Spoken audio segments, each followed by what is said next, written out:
नमस्कार विद्यार्थी मित्रांनो, बघा दिलेला प्रश्न आपण एकदम सोप्या पद्धतीने सोडवण्याचा प्रयत्न करूया। बघा प्रश्न काय दिलाय, एका पुस्तकाचा 60% भाग व 15 पाने वाचून झाल्यावर 125 पाने शिल्लक राहिले तर पुस्तकाला एकूण पाने किती? बघा नीट बघा विद्यार्थी मित्रांनो, पुस्तकाची जी पान आहेत ती आपल्याला दोन प्रकारे दिलीत। कशी कशी दिलीत बघा, एक दिली 60% भाग, 60% भाग जर पुस्तकाचा वाचला तर त्याच्यात आणखी काय काय राहिले, 15 पान आणखी वाचलीत आणि 125 पानं शिल्लक राहील।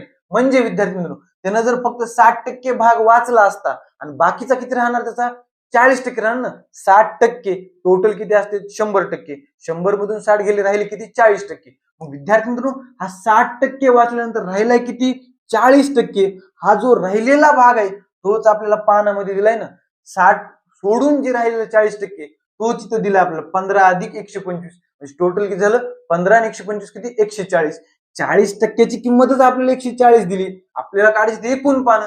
एकूण पानं किती असतात, 100% असतात, बरोबर आहे। 100%ची आपल्याला किंमत काढायची विद्यार्थी मित्रांनो। चला 100%ची किंमत कशी काढायची, तिरपा गुणाकार करा, उत्तर काढा। चला 140 गुणिले 100 भागिले किती, 40। चला विद्यार्थी मित्रांनो, शून्य कटला शून्य कटला, 4 न जर 100 ला उडवलं तर किती येतं, 25। आता 25 गुणिले 14 करायचं बघा, 25 10 250, 25 चोक 100, 250 आणि 100 किती, 350। पुस्तकाला किती पान असणार, 350 पान असणार, म्हणजे पर्याय क्रमांक 3। धन्यवाद।